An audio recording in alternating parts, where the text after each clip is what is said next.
This is Mac OS Ken.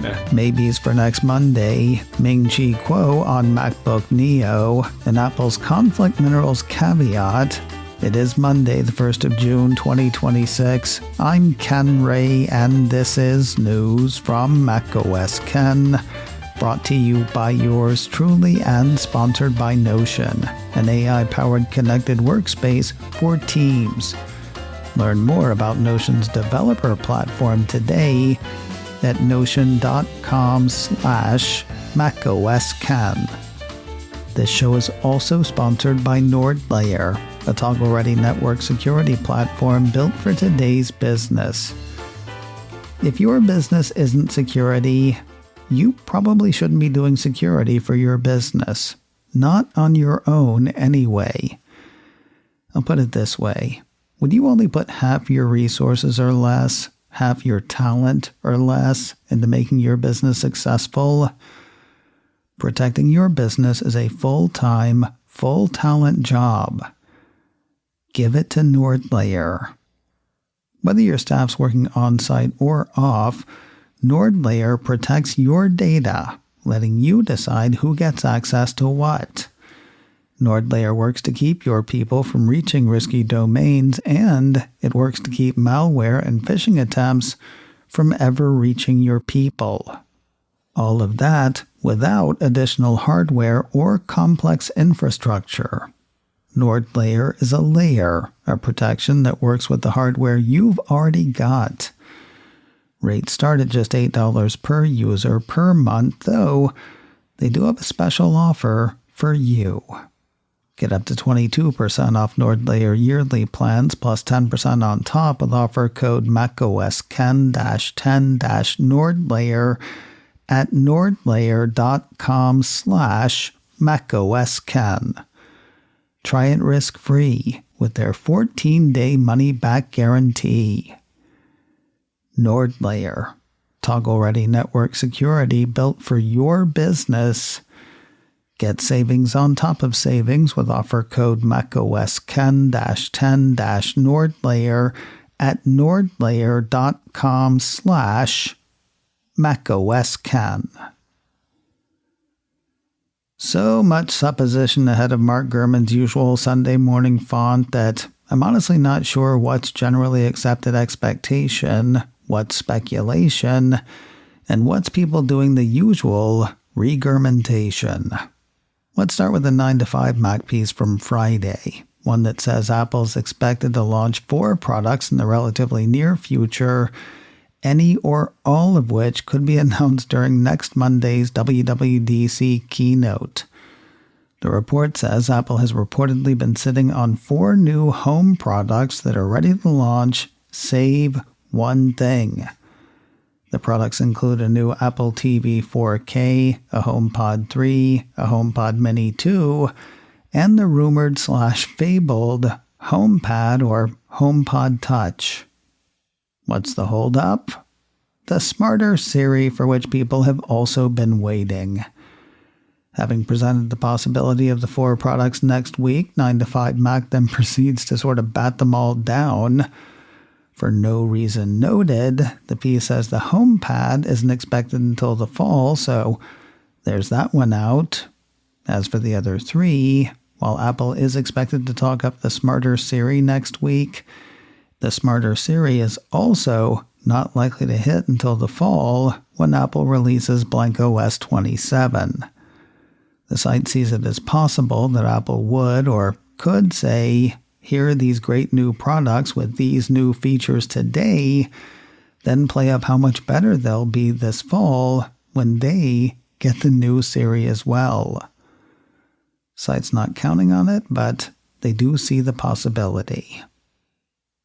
I guess that was either 9 to 5 Mac working on its own, or maybe hearing from the same people from whom Bloomberg's Mark Gurman is hearing. On Sunday, Apple Insider ran a piece highlighting that morning's Power On newsletter from Gurman. According to that, an updated Apple TV and HomePod Mini have been ready for months. They're even being actively used by Apple employees at Apple Park. What's the holdup then? According to Gurman, it is the smarter Siri for which people have also been waiting. Indications in that piece have Apple holding the devices on pause until this fall. Now, if you're looking for some smart glasses from Apple to go with this fall's smarter Siri, Gurman says you should not hold your breath. Mac Rumors had Bloomberg Zone spending part of Sunday's Power On newsletter saying Apple's now targeting late 2027 for its first smart glasses release. That is a significant shift from the early 2027 he had been expecting. Over time, said the newsletter, Apple believes the glasses could evolve into a health device and eventually incorporate augmented reality technologies capable of improving how people see. Again, though, breath holding is not encouraged. Though Apple's current CEO is said to see the glasses as his top priority before he stops being CEO, he stops being CEO 3 months from today. While one can do a lot in 3 months' time, the health device and AR expectations aren't expected to come to fruition for years, according to the report. We can, it seems, believe our eyes. Apple Must has a new post from TF International analyst Ming-Chi indicating the demand for MacBook Neo is off the charts good. According to the analyst, MacBook Neo shipments have come in better than expected, with the 2026 shipment forecast raised from 5 million to 10 million units. Let that be a reminder to me to do the thing that I do easily 2/3 of the time I intend to. Check shipping times and availability for Apple's low-cost laptop. Waits are waits, though there is a slew of MacBook Neo models available for order and pickup post-haste. Running through what's there now, at least as far as my local Apple store is concerned.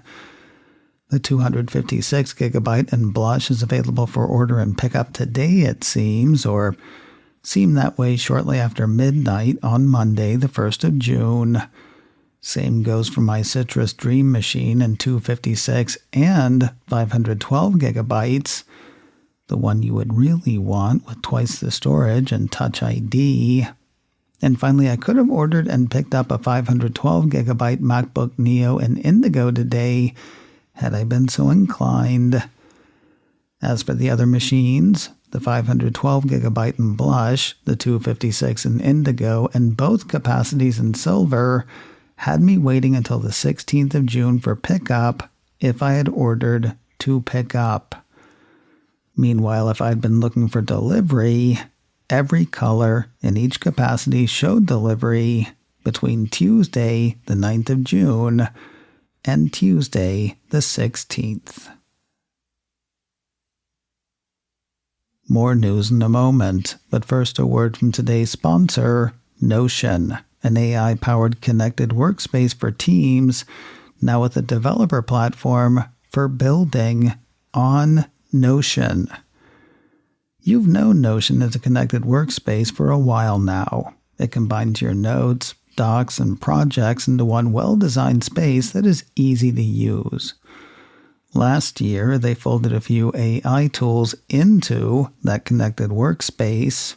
Earlier this year, they added custom agents, automating time-consuming, repetitive workflows in your Notion workspace. And now there is Notion's developer platform. It gives developers and coding agents the building blocks or primitives to do more on Notion than you might expect. Notion's developer platform lets agents connect to external systems, bring in context, and take independent action across your tool stack within parameters you set. You're not talking in one channel and working in another. With the recent launch of custom agents, Notion became the collaborative AI workspace where teams and agents work side by side. And now, their new developer platform is turning that workspace into infrastructure developers can build on. Well, be talking about specific tools throughout the week, but don't wait for that. Learn more about Notion's developer platform today at notion.com/macOSKen.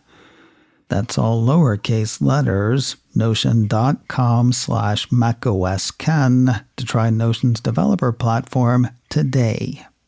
And when you use that link, you're supporting this show. That's all lowercase letters, notion.com/macOSKen. Apple says its suppliers say the minerals in your Apple gear are not conflict minerals. According to a piece from 9 to 5 Mac, Apple indicates that all suppliers that use tin, tantalum, tungsten, and gold, or 3TG, in the manufacturing of Apple product are required to submit an industry-standard conflict minerals reporting template. They also have to participate in an independent third-party audit each year. Any supplier that cannot or will not ends up out of Apple's supply chain. Based on that, the company's filing says it found no reasonable basis for concluding that any smelters or refiners of 3TG identified in their supply chain as of the 1st of January 2025 through December 31st, 2025, directly or indirectly financed or benefited armed groups in the Democratic Republic of the Congo or an adjoining country.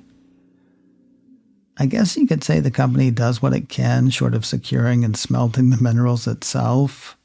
That said, there have been questions in the past about the trustworthiness of the third-party auditors checking on the third-party suppliers. Additionally, Apple leaves a pretty big caveat out there. 9 to 5 Mac has the Cupertino company indicating that since it does not directly purchase, procure, or source primary minerals from mine sites, the company relies on information from suppliers, smelters, refiners, and third-party audit programs to trace the origins of these minerals. For this reason, the piece has Apple saying it cannot always determine the countries of origin of the 3TG actually contained in its specific parts and products. So, Apple says its suppliers say the minerals in your Apple gear are not conflict minerals.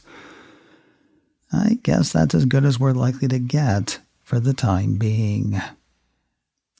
Interesting stuff to keep in mind, though not worth hanging our hats on yet. Apple Insider says Code Explorer Aaron Paris has found some interesting strings tied to a possible change in offerings for Apple Music.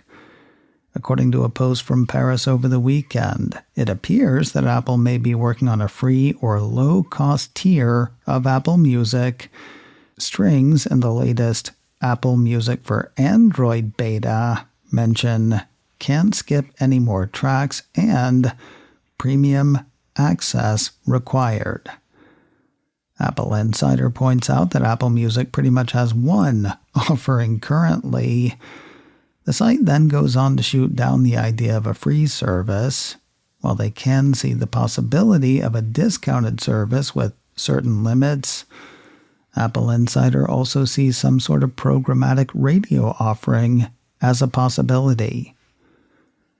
With the number of variables and the fact that the code in question is only in the Apple Music for Android beta software, worth keeping in mind, as I say, but there's really nothing there to hang our hats on yet. And finally today, remember that invisible pair of over-the-ear Apple headphones we talked about last week? I sort of assumed they were an unannounced pair of Beats, and that assumption, well, I think I still have it. About a week ago, Mac Rumors had word of a posting by the Federal Communications Commission. According to the site, the FCC had posted documents related to an apparently unreleased Apple product described as Bluetooth over-ear headphones. Now a piece from 9 to 5 Mac has the Cupertino company capitalizing on FIFA World Cup attention. That site says Spanish footballer Lamine Yamal has just openly teased new Beats headphones in an Instagram post. The 9to5ers identify the cans as a likely successor to Beats Studio Pro. The site seemed to be basing the Studio Pro assumption less on look and more on timing.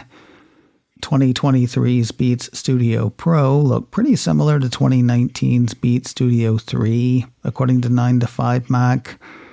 The site says the new headphones look very different. The headband looks somewhat similar to AirPods Max, with there being a thinner stem connecting to the ear cups that widens towards the top of your head. The cups also extrude from the ear cushions rather than being a flush design. There's no telling when whatever the headphones are might be announced or released. The guess from 9to5Mac is quite soon, given the manner in which they're being teased. macOS Ken, brought to you by me and sponsored by NordLayer.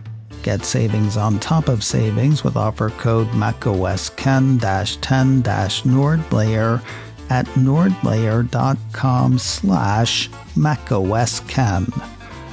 This show is also sponsored by Notion. Learn more about Notion's developer platform today at notion.com/macOSken. Advertising handled by Backbeat Media, online at backbeatmedia.com. You can find me on Mastodon, macOSken at mastodon.social. You can also send me an email, info@macOSken.com. Until next time, that is news from macOS Ken. I'm Ken Ray.